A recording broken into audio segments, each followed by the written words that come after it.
Loading. Go live. Going live. Yeah, YouTube. Come on. And we got it. Okay. I think we're good. Hopefully there's no dangle clacks happening. If there is, I'll definitely be told about it in chat. Will most likely happen because dangle clacks happen, man. They happen. Well, it's according to Overdrip, it's not called dangle clacks anymore. It's called dunkle clacks. So for me at least. So we'll see how that works out. Hashtag dunkle clacks. I can dig it. Hey, it happens, man. Can you just hear the office in the back? Can you hear the office in the back? No. I think okay.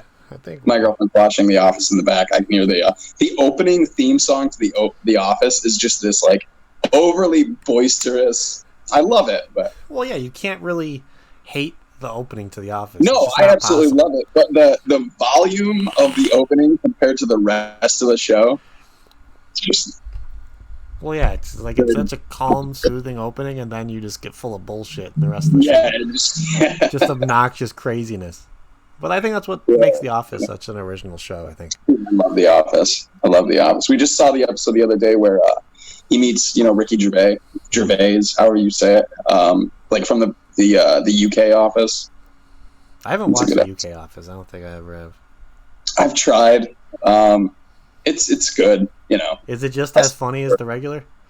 It's a lot drier. Like if even though, like you think about it, I think the UK Office happened before the regular. It did. And if you think The Office has a lot of like dry humor, it's as dry as it gets. I mean, I haven't really. I wanted to go and binge watch the entire series of The Office. Like I've watched a few episodes here or there, thanks to Dan OhmMyLanta. Whenever I go visit him and everything. Or I'm driving home back to his house, and he usually has it on his phone while we're driving. We watched the wedding episode. Love the wedding episode. Where all I can think of is just having his feet in freaking the tissue boxes, and being so upset and in pain, and then at the end of the night he just has his freaking feet soaking in the ice machine and everything. It was just great. Yeah, one of my favorite episodes is the fire safety episode. Where Dwight goes around and he lights the trash can on fire. He blow torches the handles and everybody panics. It's a good one. I watched more Parks and Rec. More Parks and Rec is just my shit. Yeah, Parks and Rec is good. But I think my favorite episode is when Ron takes his girlfriend's daughter Halloween, trick or treating. I don't watch a whole lot of Parks and Rec. Well, okay, in that episode, Halloween was 3 weeks ago. So they take her trick or treating, and the house they go up to, he's like, I don't have any candy, so he gives her bottle of pills, freaking everything is and he's just the most rude about it. He doesn't want to go. And it's just fucking great. Ron Swanson for the win. Ron Swanson, man, that's my spirit animal. Swanson 2020. Swanson, yeah. Bernie's had his chance. Let's get Swanson in there. Damn it. That'd be great. I agree. So welcome Swanson everybody. Enough with the shenanigans. Pre-show banter. Yeah, that's you're an Office fan, then I'm sure you enjoyed it. That's the pre-serious talk we had there. The community bros. Fucking the community, jeez. That's a show. Oh, the community is a good one. Show right there. Oh my god.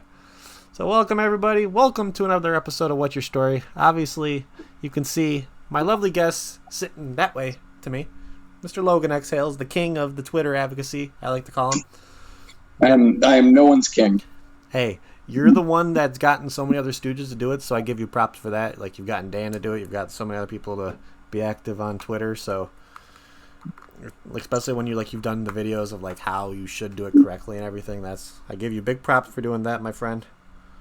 Always good to see somebody fighting on the right side of progress. Yeah, I just I don't know. Twitter's always been more of my kind of home base, I guess. I've tried doing it. It's one of those platforms that's just not for me. I'll choose to stick to whenever I talk about my advocacy. I like to do it either face to face or when I'm doing it with Sean when we're doing our news show. It's just because to me, when you're doing it face to face, you don't have to worry about the keyboard warriors. You're face to face with somebody, and you don't have to worry about anything. It's a one-on-one conversation where you can dig deep and go into every detail you'd want to go into. It's just how I feel is the best way to do it. I mean, absolutely, and doing what we're doing right now. Yeah. You know, Yeah, especially the YouTube thing, talking. Discuss it. You know, because for advocacy, for me, it's always somebody's voice is the best way to do it, because you can type something on a keyboard. You can't, because with that, you can't show the emotion that somebody shows, like the passion when they're talking about it. Because that's another way that brings people into wanting to research all the new stuff that's coming, where you give them information of something that they didn't know about. Partial of what gets them to go and research it is the passion you bring into it when you're mentioning it to them. Absolutely. Especially the thing I think that limits here I'm going to tell you why I think Twitter is still the best platform for advocacy around tobacco harm reduction. And I'm going to give you a few reasons. Okay. One, thank God it's not Instagram. Yeah, I love Instagram. Don't get me wrong. And all the vapors out there, everybody on Instagram, keep doing what you're doing. But on Instagram is great for hand checks. It's great for like posting, you know, it's very when there's limited. a call to action or something like that, or a bill, and you can put up a picture. But on Instagram, you can't share links to anything, you know, unless you've got 10,000 subscribers or followers or whatever, and then you can post links in your story or something like that. But the only other way around that is like putting a link in your bio, but then you have to constantly change it. In the world of tobacco harm reduction, like the amount of studies that are coming out regularly and the amount of getting updated constantly on Twitter, all those things become much more accessible to people, much easier to share, and much quicker to get that information out because it's right there. You can click a link, boom, you're right to it. My second reason is that your representatives and your public health establishments and officials and things like that are not on Instagram. No. If they have an Instagram account, somebody else is running it for them. Yeah, and most of these people, somebody else runs their Instagram account or their Twitter account as well. Yeah. But the bottom line is they're not there. Mm-hmm. The people that need to hear your voice, the people that represent us, the lawmakers and the legislators that need to hear your voice are never going to hear it on Instagram. Mm-hmm. And that kind of brings me around to YouTube as well. I mean, unless, you know, obviously we should all still continue to do what we're doing. YouTube, Instagram, don't take it as a stop what you're doing and just do Twitter. Do it all. For me, but on Twitter, you're going to reach those organizations. You're going to reach public health officials. You're going to be able to talk right to your representative. You can at your representative. Almost all of your senators and your House members, everybody has a Twitter account. So being able to reach out directly to representatives, being able to engage in a conversation while it's happening, and be able to share the information and links all at the same time on one platform is huge. But if you think you're going to get on Twitter and get a bunch of likes on your hand check, trust me, it's not going to happen. It's not going to happen on Twitter. For me, YouTube is a way to reach out to the consumers, to the actual people who have made the choice of changing their life by getting involved in the vape industry. And to those people who maybe haven't gone out of their way to start advocating more. That's what you do. That's what you create. You try to create the fire inside their heart to do more. And that's what I do. Absolutely. That's what I try to do every week. That's where I come back to, like, don't stop what you're doing. Oh, no, like, I never will. Everybody, you know, we should all be on YouTube talking to each other. That's huge. But when it comes to, like, advocating to those people that need to hear it, Twitter is a platform that you absolutely should be involved on. Definitely. Either if you're not doing it that way, like we always tell you, try to make meetings with your local legislators, talk to them face to face, because call them. I've talked to my representative Chris Collins here in New York multiple times on the phone, emailed. I have yet to set up a one-on-one meeting with the guy, but we've spoken a number of times. So it's one of those things to where, like, I would prefer the face to face meeting, because that's where all the passion, and all the emotion, because that's what they want to hear. Most of these legislators out there don't know what's going on, don't really know the research behind it. But if you talk to them face to face, talk to them face to face and show the emotion, show your passion to them, it possibly has an opportunity to open their eyes a little bit. I mean, it's happened before. We've seen legislators get their eyes opened and want to make change.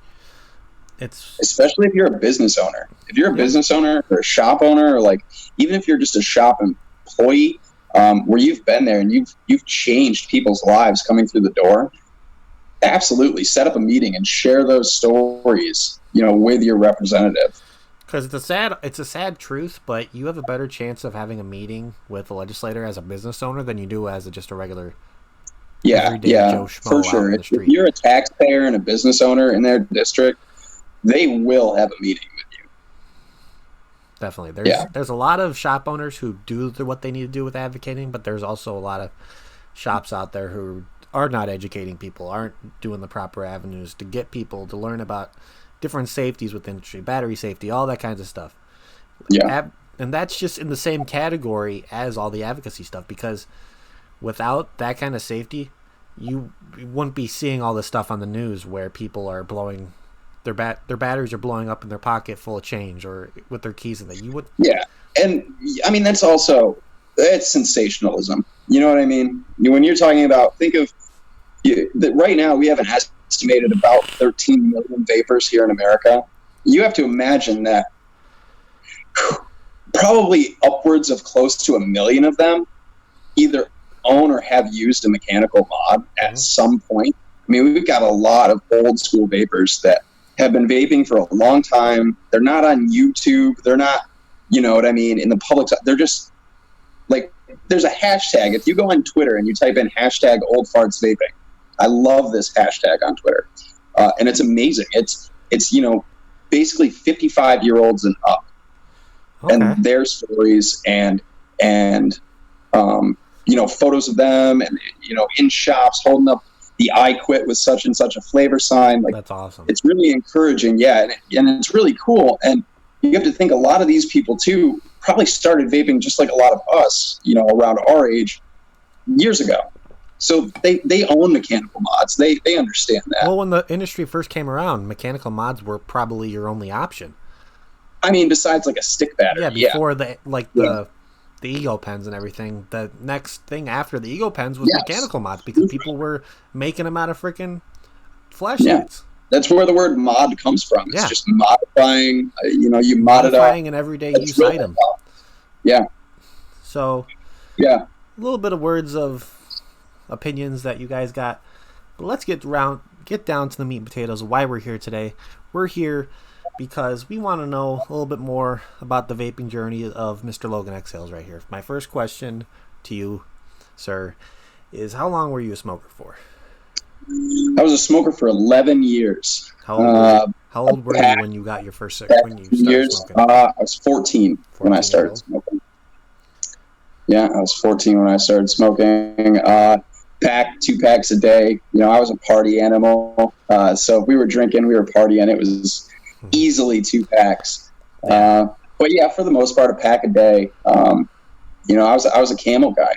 I was just a Camel filters. I was Camel crushes, like going half, like 3/4 down the cigarette, pressing that crush, getting the freaking menthol up your ass, and just going to town. Yeah, it was between Camel crushes and Camel Reds.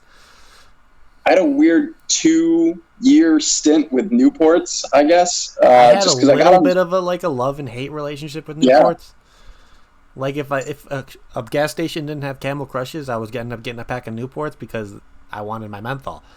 Yeah, I don't know. I was a Camel guy for 11 years. I was a Camel guy. Let's see, 2000. Oh God. I'm terrible with dates, but we're going to say 2011 was the year that it was 2011, 2012, somewhere in there. I really started making that conscious, like, I need to quit smoking decision because I was already, I was hacking stuff up every day. I was short of breath, winded, and it was just bad. It was bad. We've all been there. And so I tried Nicorette. I tried the gum. I just smoked. and chewed gum. It did absolutely nothing for me. And then I tried the lozenges as well. I think I tried both basically right at the same time. And then I gave up on those. And then again, probably 2012, 2011, 11. It's got to be right in there somewhere. Those didn't work, and I ended up picking up an Enjoy King, one of those OG Enjoy Kings, or it was like a King or a King V2 or something like that. And to be honest, that didn't work either. And right then and there, I foolishly kind of like discounted vaping because I didn't know the other side. I didn't know what else was going on. I discounted e-cigarettes. I was like, they didn't work. It wasn't enough. And yeah, and then the summer of 2017 is when I quit. I was outside playing with my kids, playing soccer or tag or something. And like 15 minutes in, I was just winded. I was done. Had to sit down, had to take a break. And, immediately like pulled out a cigarette, lit up a cigarette. Like I already can't breathe. I'm already winded. That's all it was, man. Smoke. Yeah. It's the craziest thing because like no matter how like out of breath you were after like doing some kind of physical labor and all that stuff, you still wanted that fucking cigarette. And you were going to have it. Yeah, you weren't going to have it. There was nothing stopping you about it. It was like, okay, yeah. I already can't breathe. I need a cigarette to fucking calm myself down. Just torturing yourself. Yeah. But I just remember like just watching my kids play, and I don't know, it was like a wave of just like shit hit me. Like I'm gonna be that dad in a wheelchair. I'm gonna be the dad hooked up to oxygen. And I had already kind of convinced myself after trying to quit years before that this is how I would die. I think a lot of smokers kind of, especially people who have tried to quit and failed, I think a lot of people kind of just come to this like, this is how I'm going to die. I'm a smoker. This is what's going to kill me. And it just hit me really hard. And we have a vape shop in town that I just, again, kind of just discounted. I was like, yeah, whatever. I tried it before. It didn't work. I went down there that day and they hooked me up with an Aspire K3, K4, one of the two. And 6 days later, that was all it took. Definitely. Just 18 milligrams and some strawberry lemonade, and that was it. I was done. It's crazy too. It's a crazy thing whenever you hear somebody's story like that. It's just everybody is a little bit different. It's like little steps that not everybody has the same story of how they quit and all that stuff. So how did you get introduced to vaping? Like, was it just something you heard about on the internet, or did somebody introduce it to you? I honestly, I had no knowledge like whatsoever. I didn't even know if it was better for me or not. Like I said, I tried that old Enjoy King or whatever. I guess I just kind of like assumed that an e-cigarette would be safer, would be healthier, just because it's not burning tobacco. But I didn't really know. So I had tried that and I failed with that, and then we had drove past the vape shop that's in town countless times, and I'd always just discounted it. And then that day I was just like, I'm going to head over there and I'm going to talk to some people and I'm going to give it another shot and see what they have, see if they have something better than that e-cig that I had before. And that was it. I think maybe I heard some, little things about vaping in the news and stuff, but I've always just discounted the news, and yeah, that was it. Really just kind of like having a little bit of prior knowledge that there were e-cigarettes and that there was a vape shop in town. And that was basically all I went off of. And like the first year that I was vaping, I still wasn't even like involved in any way. Like I didn't even know that there was like this major community of people. I didn't know that there was a whole world of vaping on YouTube. I just didn't know. I basically just went down to my vape shop and I just talked to those guys and just hung out there and, tried liquids and whatever. And that was it. That was like the whole first year of me vaping. And then, I don't know, I just kind of one day hopped on YouTube and started looking stuff up, and that was it. And then I immediately saw like all of it. Just like I just like binged into advocacy and YouTube and what was going on and history and legislation, and just like I just spent like a month just buried in it, and was just like, I can help, I can do something too, you know. Mm-hmm. Definitely. And that was it. So when you made the switch, obviously you touched on a little bit earlier how you tried it. Were you a dual user at any point? Oh yeah. Like when I had first tried to quit, absolutely. And I was using it, just trying, like whenever I would get a craving, I would try to use that first to try to like satisfy that craving.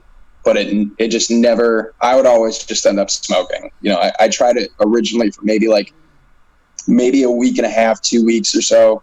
And it was never satisfying, I guess. And then, yeah, I dual used for like the 6 days or so, for about 6 days. Yeah. While I was transitioning and quitting. Awesome.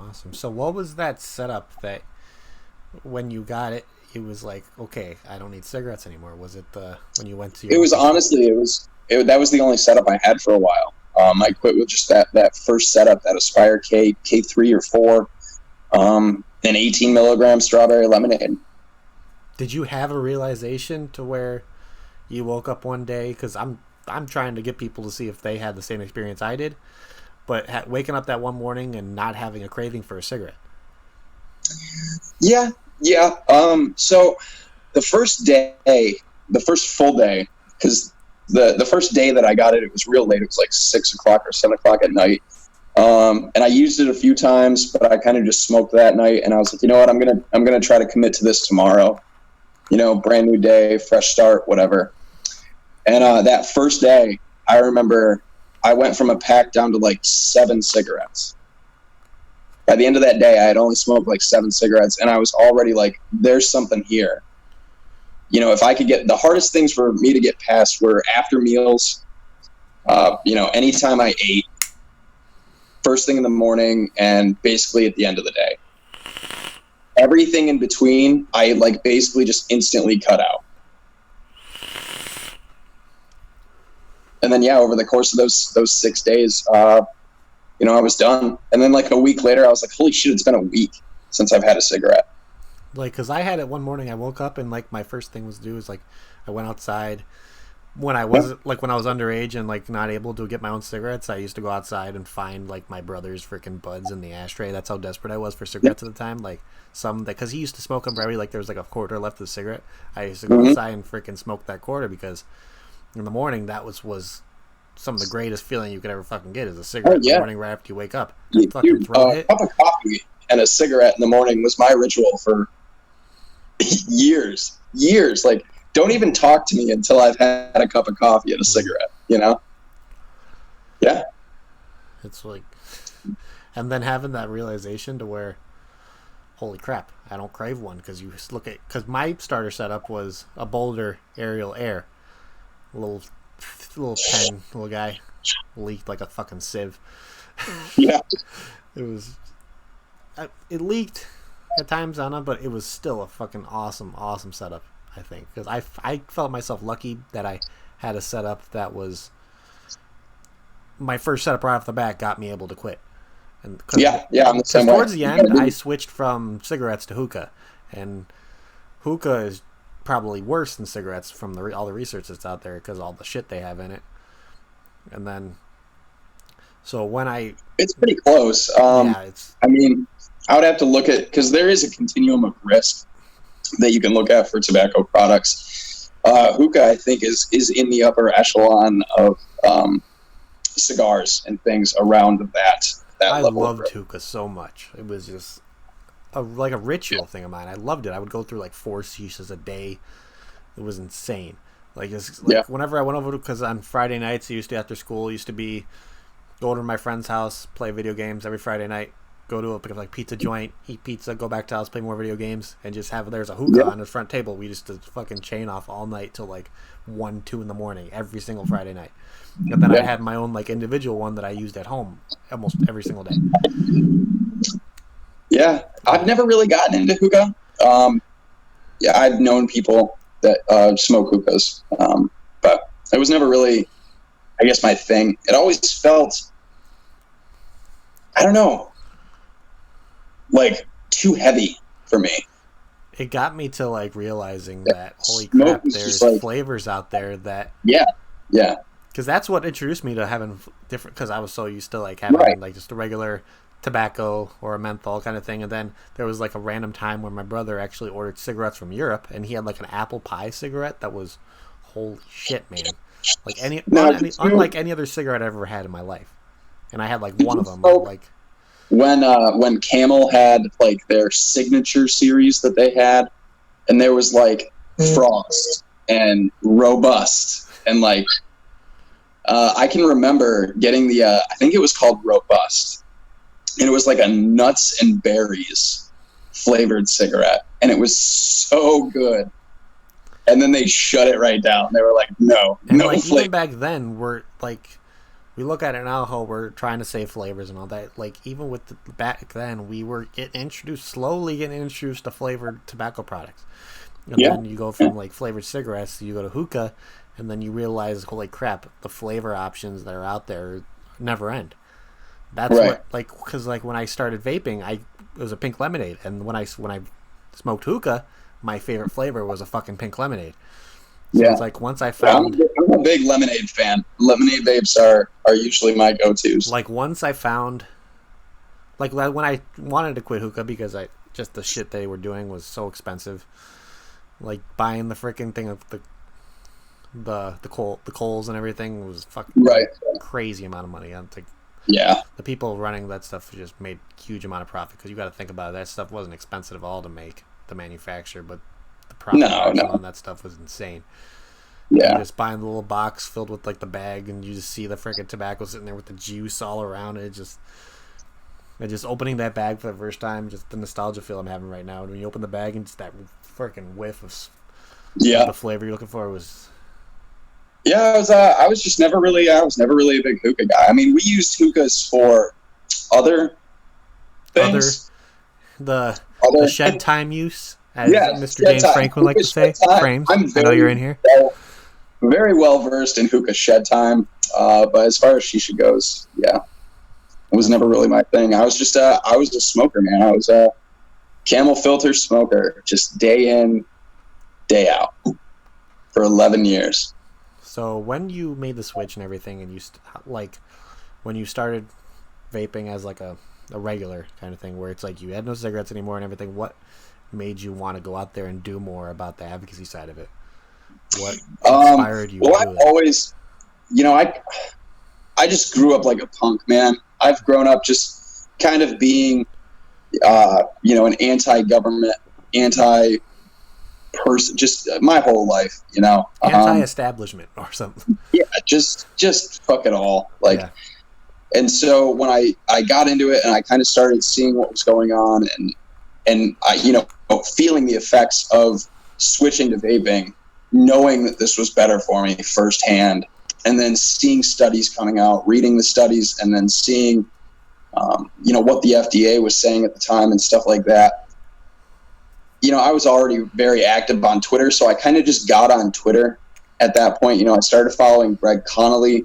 I started following Alex Clark. I started following a lot of people, Charles Gardner, people that were talking about this, people that were, really sharing information and being active. And I just dove in, man. That was it. I was just like, I saved my own life, and I think other people should have the opportunity to save theirs as well. And we can do that. We can be loud. We can be involved. We can do that. We can help people. It was just like instinct. I was just like, I have to. Like, I was given a second chance at life, and to be here longer for my kids because of this industry. It's selfish of me to sit here and not say anything and not do anything. Mm-hmm. Because your voice is the most powerful thing that you own, really. Absolutely. It goes past any other kind of personal possession you have. It goes way past anything you ever have in your life. Your voice is the most powerful thing that you own. I don't care what anybody says, but that is the most truthful thing you'll ever hear in your life. Yeah, it really is. Absolutely. And you know, we all have a voice, and we can all use it. And there's so many different ways to go about that. You know, Twitter is my deal. You know, that's how I advocate. That's what I do. I've been on Twitter for a long time. Years ago, I used to live stream video games. I was on Twitch. I was on Mixer. So Twitter was really big for that. So I had already kind of developed a following on Twitter. You know, I already kind of had a base of followers. And so instantly I was just like, I know so many people who stream and so many people who game who just sit there and smoke, or they go out for that smoke break. Like, I know so many people, and they're already following me. I can get this information to them.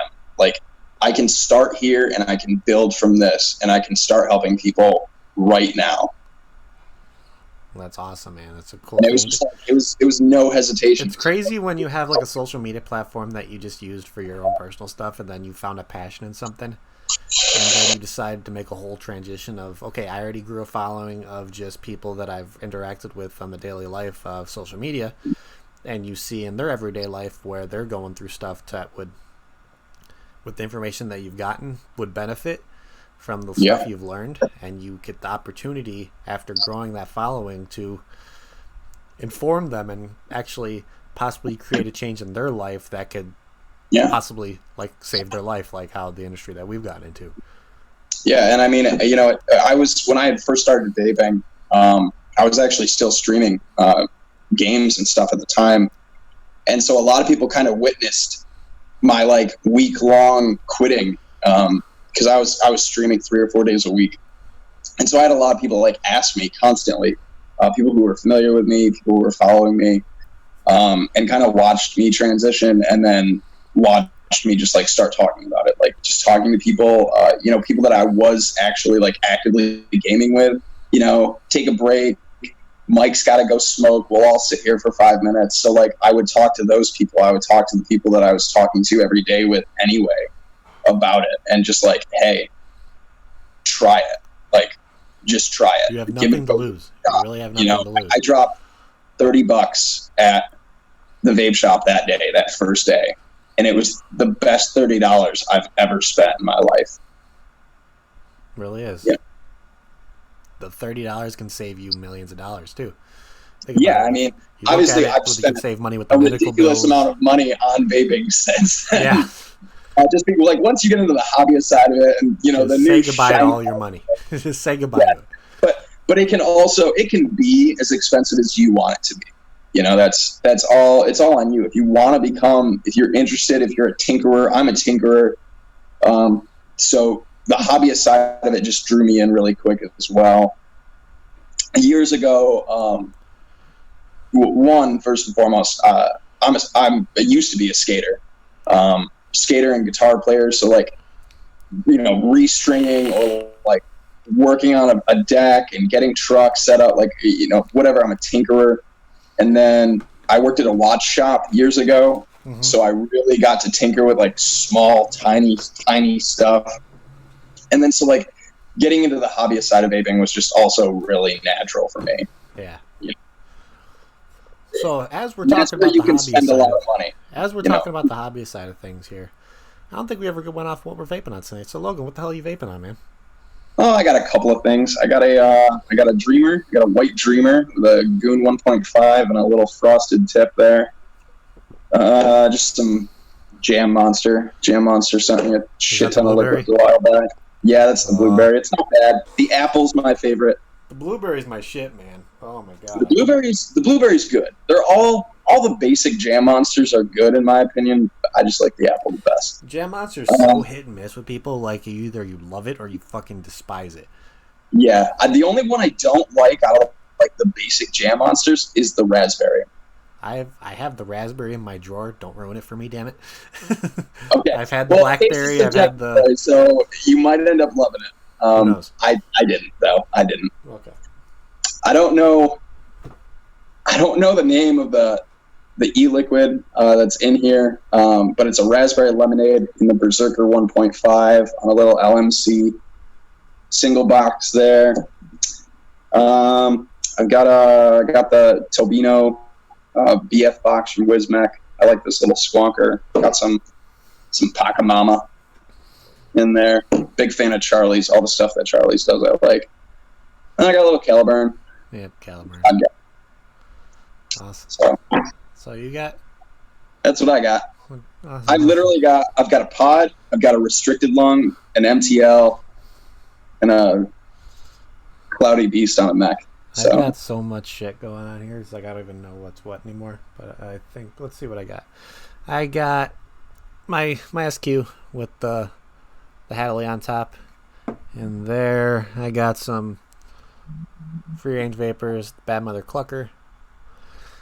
And then I got my Cyclone Evo with the gear. Inside of there I got some Superb White Peach.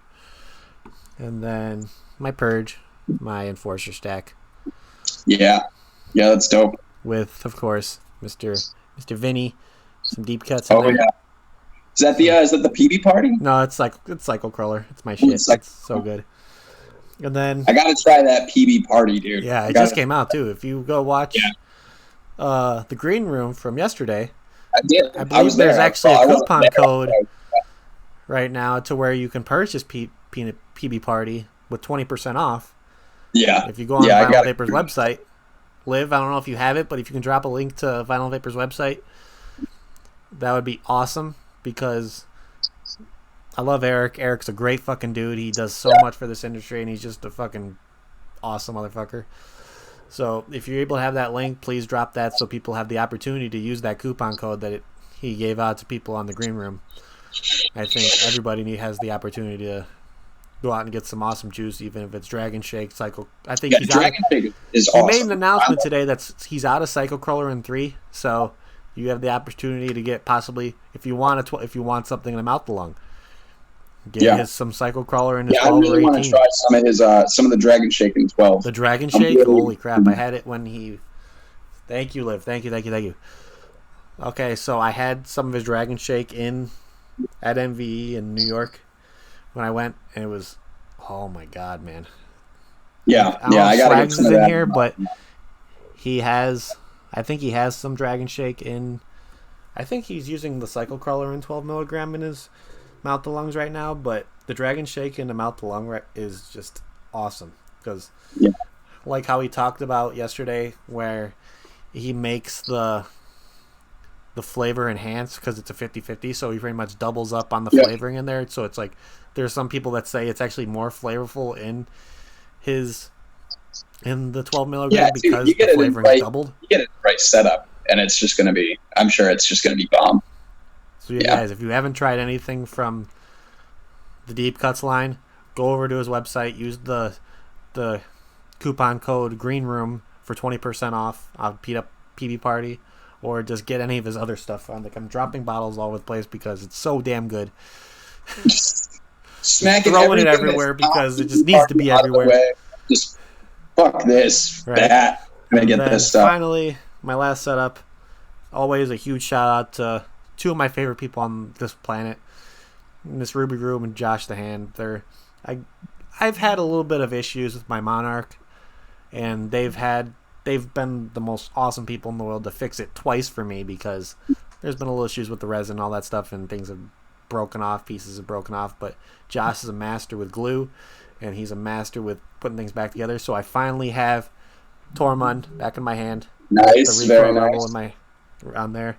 And inside of there, it wouldn't be me if I wasn't wrapping anything transistor, so I got some transistors Foster in there.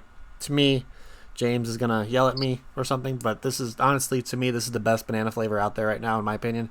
It's a Bananas Foster. Bananas are super hit and miss, man. I have yet to find. I've had some decent bananas, but I haven't had Bananas Foster, and it's amazing. Amazing. If you ever have the opportunity to get your hands on it, do it. I gotta find a really good banana.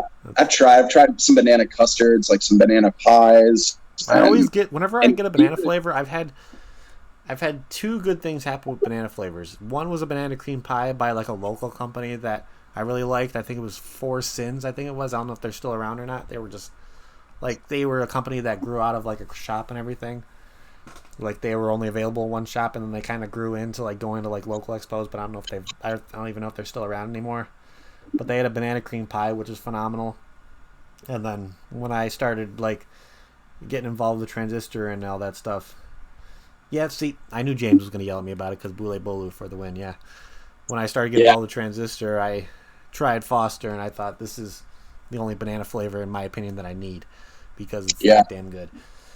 And do everything else. Banana's tough, man. A lot of them like go too candy. Like I don't know. No, they always go. Whenever I try a banana flavor that I've wanted to try, they always have it to where it's the banana runts, and that just annoys me. Yeah, I can't do banana runts. Like I like banana runts, like to eat banana runts, but I can't vape it. It just doesn't.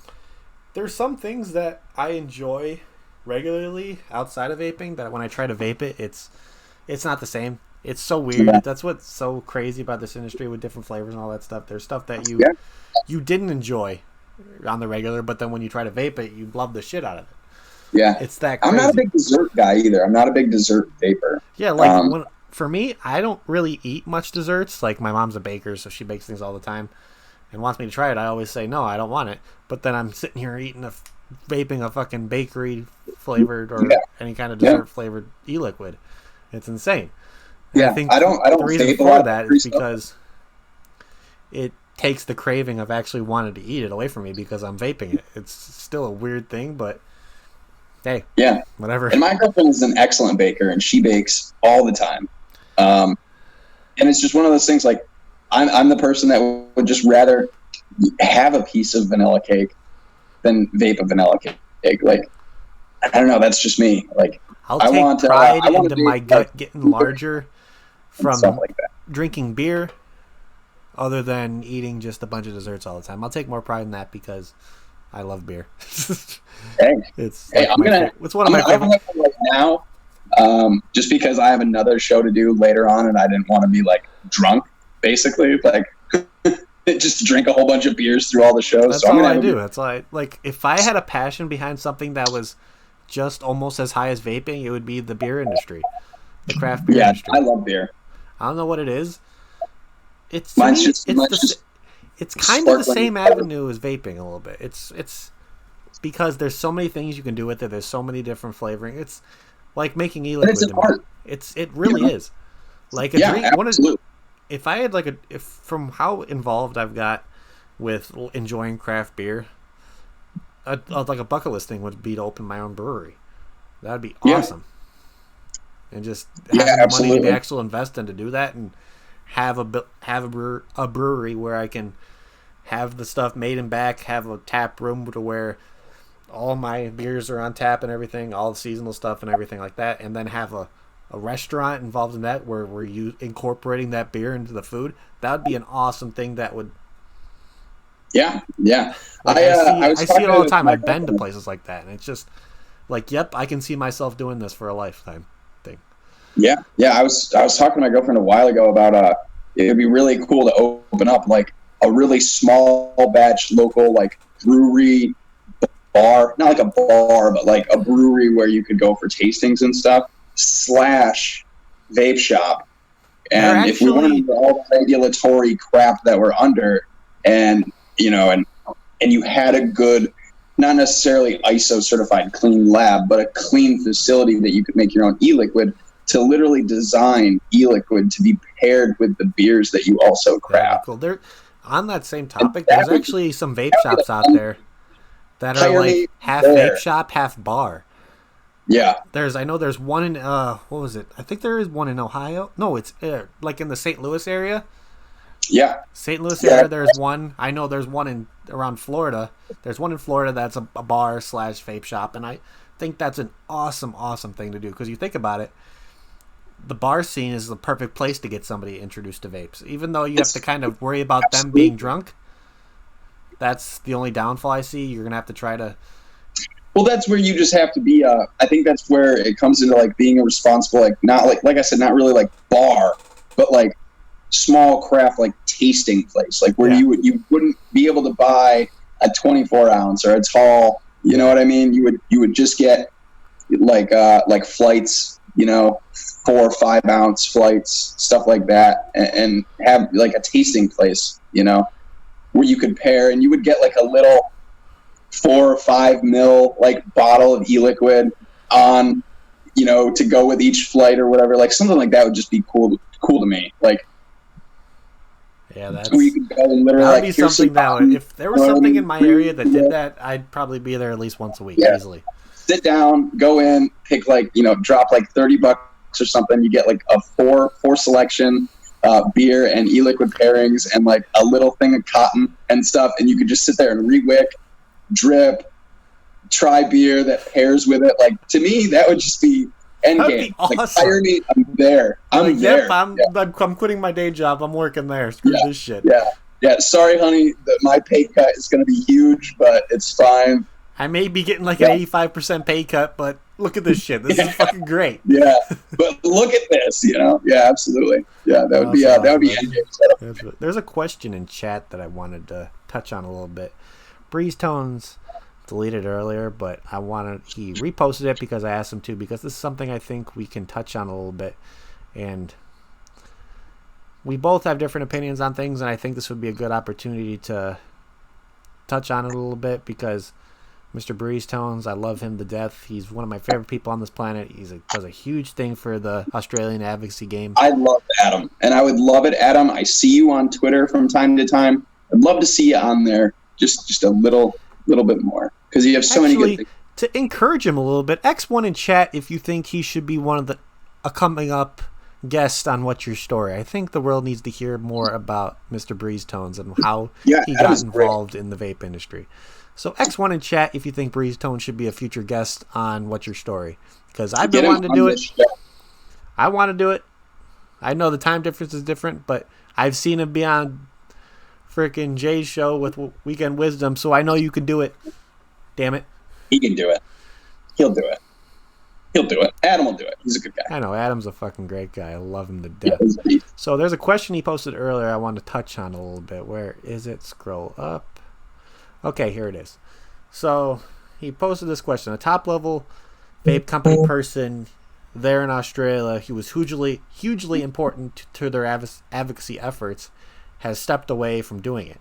What are some ways to pretty much re-inspire him to like reignite that fire in his heart to want to get back into it? So what are some opinions of yours that could possibly get him back involved in this? To get somebody back involved in advocacy? Mm-hmm. That's tough. That's tough. I don't know why they left to start. Why would somebody stop? I guess that it gets discouraging, it gets disheartening. We as an industry get our faces shoved in the dirt pretty regularly. Take them to a shop, man. Take them to a shop and just hang out and watch for the 55 and up people that come through the door, because those are the people. Like, I know that everybody wants to save the children. I have kids, okay? I want to save the kids too, but I think that we can save the kids by saving the parents. I think we can save the kids by saving the grandparents. That's how I think. It's not the government's job to babysit or parent my kids. It's my job. And so I look for the older folks in the shop, and those are the people when I used to go down to my shop and hang out. Those are the people that I would like chat with, that I would stop and be like, oh, what are you vaping on? Like, tell me, oh, how long have you been coming here? Like, is this your shop? Is this where you've like found vaping? And those are the people that I love talking to. I just love talking to the older generation, because that's the hardest generation to reach. And if you can take that guy to a shop that has a lot of older clientele, and you can watch those people walk through the door who got a new lease on life, like, if that doesn't inspire you, man, I don't know. I don't know what else to tell you. I get it, because again, this is an industry. You got to have some backbone. You got to have some spine, and you got to be able to take a beating, because we do. It's draining, man. It really is. It's one of those things where it's like you get so involved in it, and then you just you keep trying to put. It's like you're beating a dead horse at times. It really is. Absolutely. You constantly get that feeling of like you're beating a dead horse. But what you brought up is honestly, that inspires me too, because it's one of those things where I used to hang out at the shop almost every day, and seeing those older people come in and want to make the transition is some of the coolest things you could ever. I lost my grandma to smoking. I lost 3 grandparents to smoking. I was fortunate enough. My other 3 grandparents had quit. They were all smokers, but they had all quit years ago. So, they passed for other reasons other than that. But one of my grandmas, she passed away from smoking, and I watched that whole decline. I watched. She also suffered from dementia, and I was younger, not knowing much better. But she used to ask me. It was like right after I turned 18. She would give me 50 cents. She'd be like, "Honey, can you go get me a pack of Marv Lights?" And she would hand me 50 cents. Because in her mind, cigarettes were still 50 cents. Like, that's how long she'd been smoking for.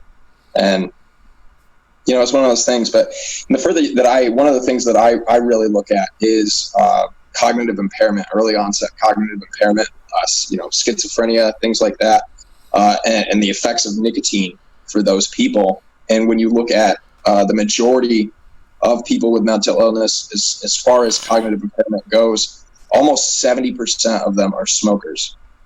And you have to ask why.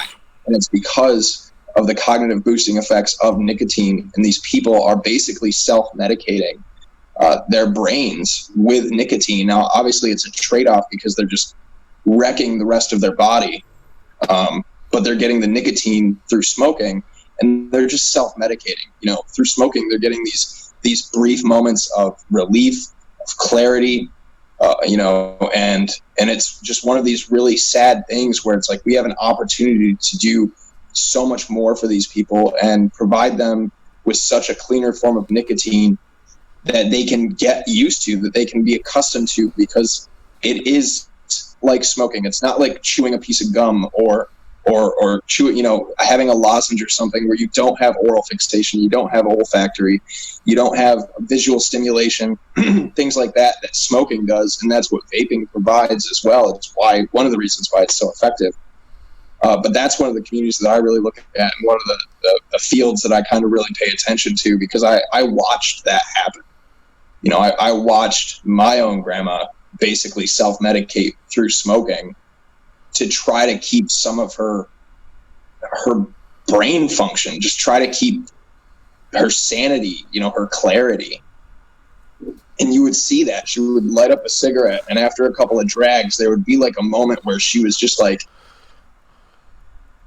nothing was wrong. But then she would go an hour or 2 without smoking, you would start to see that effect again. And it's just and it didn't work every time. It's not like every time she lit up a cigarette, she was just clear as day. Yeah. But you would see moments where it was honestly happening. And so that's one of the things that really interests me in all of this. So Adam, I got a little goal for you. I want to know, before I even ask the rest of this question, do you know that person that you were talking about in that question? Do you know him personally? Because I have a goal for you, and I want a little bit of a project for you. I want to see it, and I want to, if this is even possible, I want this to be discussed when you come on the show. So, Mr. Breezetones, please answer that question if you have the opportunity. I'd love to know if you know that person personally, because I have a little suggestion for you. So, let's wait and see what he says. I hope he's I know it's delayed, but let's see what he types in. Let's see. Yep, like he just said, his mom works in the NDIS system. Yeah, I totally agree. Totally agree, man. It's like with my grandparents, that I had my grandmother passed away from smoking-related illness.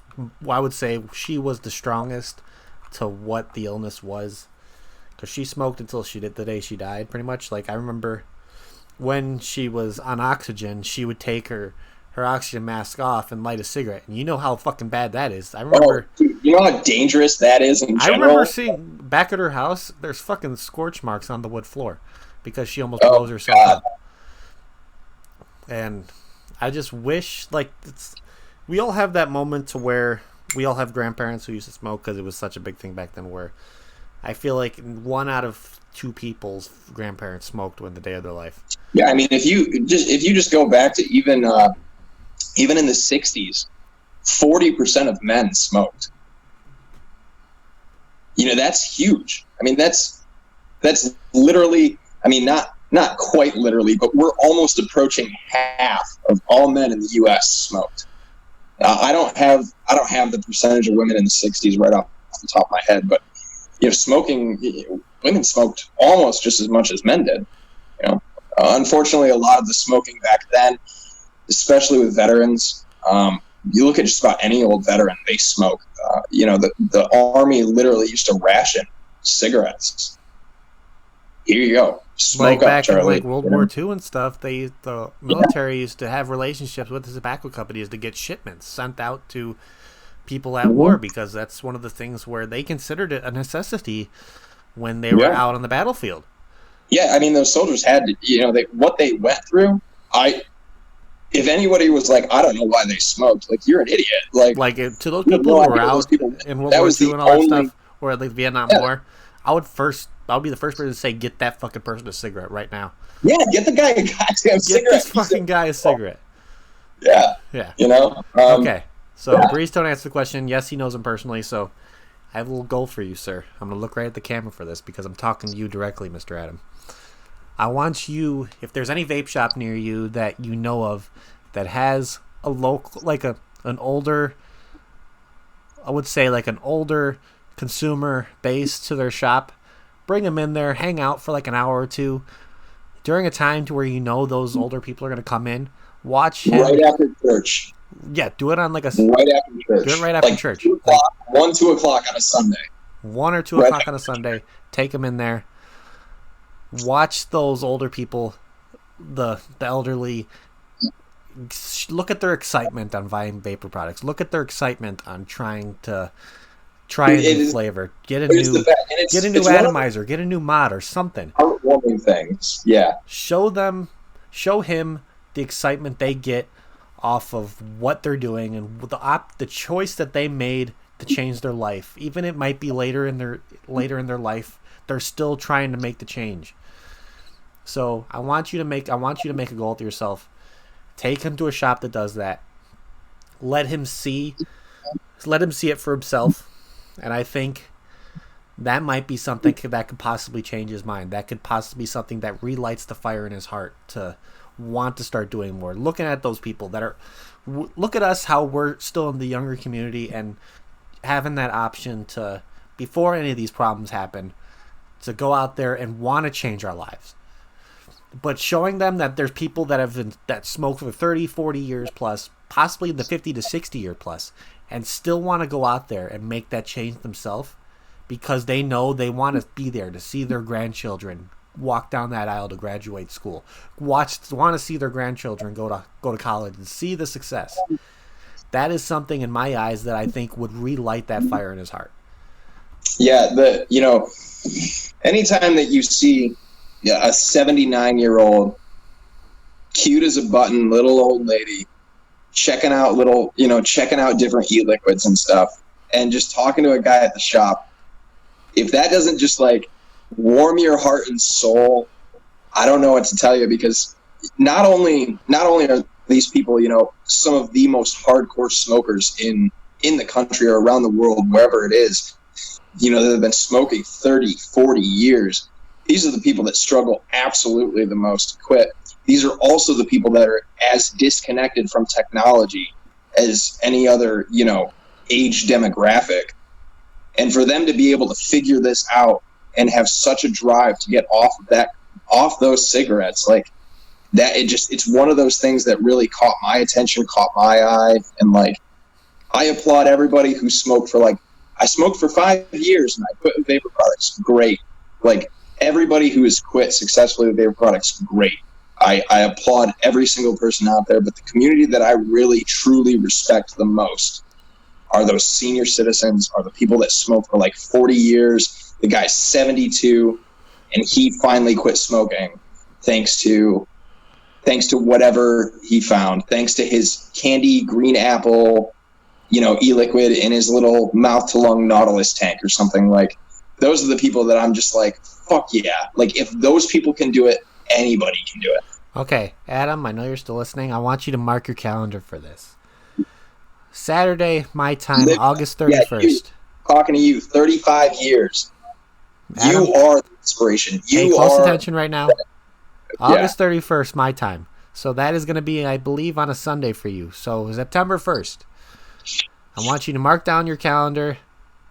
I want you on What's Your Story, August 31st. So, and we are going to talk about this challenge that you just accepted. I want to discuss it. I want to see what his reaction was. We are going to talk about this, and we are going to freaking go dig deep into this. So mark down your calendar now. This is happening. Yeah. And just remind him that nobody is going to fight for him. You're about to get it. Yes, like after the show's him, over, like, Breeze Tones, you're getting a DM saying, don't forget. You know, it's not a. I want this to happen. This will happen. And you said you accepted that challenge, and I want to hear what the success of this, if there was any kind of success in this. I want to hear it, because this could possibly inspire so many other people to do the same thing. And there could be people out there that have lost their drive, lost what they wanted to do with advocacy-wise in this industry. And if we share that experience with them and show them that the little things in life, especially in this industry, could change your heart again, could relight that fire, I think we can do it. So yes, Adam, I'll DM you right after the show. And I think this is what we're going to call it. I think we left the challenge for somebody in chat. Let's see if I trust him enough. I trust him more than possibly more people out there in this industry. I trust him more than people I meet at shows, because I know he's going to do the right thing. I know he's going to stand by his word, because Breeze Tones, he's one of those people that I trust him to if he tells me to jump off a bridge or jump somewhere, I'll tell him how high. With all the passion that he shows in this industry, I will stand by him. If he gets pushed back by anybody in this industry, I will be there standing behind him, holding him up. I'm telling you. If there's anybody I trust in this industry more than anybody, it's Mr. Breeze Tones. I will say that till the day I die, because he does so much for his side of that advocacy game. And with the Australia side, I can't even comprehend what he's going through over there, because if you think what we're going through over here. Oh, yeah, Australia's rough. Yeah. Like, that's involving jail time with handling nicotine. That's just some of the craziest shit I've ever heard in my life. That could possibly... Jail time could change your fucking life. Just by handling... But you can smoke. Just by handling a bottle of e-liquid with nicotine in it. You could have time in prison. You can miss experience with your children. That is something that cannot happen. And you can still smoke. Now, and I know for a fact that Australia has some of the highest tobacco tax in the world, because that's always been their go-to means of trying to get people to quit. Like in parts of Australia, a pack of cigarettes in US dollars, like equivalent, is like $40. Like, it is outrageous in Australia how much cigarettes cost, and people still smoke. They still buy them, regardless of the price. Definitely. So, you know, they're literally just taking advantage of their own people, because it's a cash crop. You know, they know those people will pay for it. They know it just the margins are incredible. You know, and that's one of the reasons why they fight it so bad. They have such a big consumer base of people paying astronomical amounts for tobacco. Why would they want to let people vape? Like, that's... Yeah, it's crazy. It's literally insane. Australia's in a rough way. So much love to you, Adam. Much love, man. Keep doing what you're doing, brother. Yeah, I will support you in anything you do. If you need something, anything from me, you know where to find me. I will, anything I can do to help you out, sir. 100%. Without any doubt, just get a hold of me and we'll get it done. So on that note, guys, I want to give a quick shout out to Mr. Black Cat Whiteface, because he decided to pop in the chat last minute. God damn it, Scott. Love you, motherfucker. I miss you. I met him once at Midwest. It was awesome, because I'll give you guys a little bit of a little thing here, but Scott is one of the first people I went to before I even started my YouTube. I told him, this was probably like 2 weeks or a week before I started it. I was at Midwest in was that Toledo? Yeah, was it? Yeah, I think it was Toledo. I talked to him about starting it. He gave me the advice that I needed to give me the drive to actually get this going. And I had talked to a bunch of people, but the words he gave me, the advice that he gave me, I still use to this day. So Scott, big huge shout out to you, my friend. Keep doing what you're doing. Also, Adam, you don't need to be speechless. All the gratitude that you get is well deserved. The amount you do for this industry is impeccable to anything that I could ever do. And on that note, guys, I think we're going to call it here. We've had I think this is probably one of my favorite shows I've done for What's Your Story. I'd like to give a huge thank you to Mr. Logan Exhales.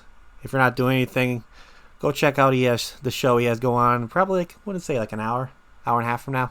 Yeah, in about an hour. It'll be over on my friend that guy Matt's channel. You can go over there. Yeah, I think he came up and chatted a little bit. So go click on his name a little bit. Give him a follow. Give him a subscribe. Make sure to hit that notification bell so you know when him and Logan go live. Every Saturday night, 7:30 Eastern. And also, if you didn't catch it last night, Mr. Scott, Black Cat White Face, was on the Vape Stew last night, and that was an awesome show. I really enjoyed it. So if you want to catch the replay on that, go do that. And also, earlier that day, we had the green room with Mr. Frames Janklin. We got Overdrip and my partner in crime from my other show, Mr. The Angry Hippie, Sean Typhon. He is literally like my advocacy rock. He pushes me to my limits. And I would not be as feisty and crazy about this if it wasn't for him. So Sean, you're literally like my advocacy brother. You're more than an advocacy brother to me. I consider you family because of how deep we get into things and the discussions we have with each other is just awesome. I love it. So big shout out to you out there. Also, don't forget to check out, we have Vaping with the Ohmies Monday. I'm still trying to figure out if we might have a guest on Monday. So stay tuned into that. I'm still trying to work out the kinks with it, but we'll have something for you by the end of hopefully today or tomorrow. We'll have it set in stone and everything so where we can have a link out for you and we can have a proper preparation for James with his Monday cloud check. So keep an eye out for that. Also, I won't be having a What's in the News on Wednesday. I will actually be doing another What's Your Story with another somebody you might be used to seeing on Saturdays on the advocacy game. So keep an eye out for that. I'm not going to tell you who. I think you'll be able to figure it out. He also streams on Saturdays. So keep an eye out for that. And then me and Sean will be going live on next Saturday at 7:30 Central, 8:30 Eastern. We're going to be doing our What's in the News on Saturday. So keep an eye out for that as well. Also, guys, I'd like to thank you all a great amount for coming in. Make sure to go over to Logan Exhales' channel, hit that subscribe button, hit that notification bell, so whenever you find out if he's going live or anything, make sure to tune into whatever he's doing. And yeah, that's all we got for you guys tonight. So, thank everybody in chat. Like to thank everybody who tuned in, watches the replay. I would be nothing without you guys. You guys drive me to do more, and I'm gonna keep on doing this because I got to. It's not a choice anymore. Amen to that. You have to, man. So again, thank you everybody in chat. And then, remember, guys, the most powerful thing that you guys ever have, it'll be over than anything you ever own. Everything is your voice. Use that voice to change people's lives. That's what we all do. We want to. If you advocate in this industry, that's what you want to do. You want to change somebody's life. Absolutely. Do it for the positive. And we can go through all the bullshit that's happening right now with all these regulations, all that kind of stuff that's pushing you back, that's draining your morale and everything. You can't let that stop you. You can't. Because without everybody that's doing what they're doing, without Logan, without Breeze Tones, this industry wouldn't be where it is today without people that are fighting for this industry. So everybody, I hope you all have a fantastic weekend. Stay safe and everything. And let's remember, all of you can be a Breeze Tones and a Coon Sauce and a Logan. We can all do it. We can. We're just people. You know, we're all just people. And it doesn't make any difference whether you have a huge following or a huge platform or not. You can advocate right alongside everybody else. And I highly encourage you to. Amen to that. And on that note, guys, hope you all have a fantastic weekend. And yeah, like fucking Grim Green says it, like James says it, let's just fucking keep on vaping. Cheers.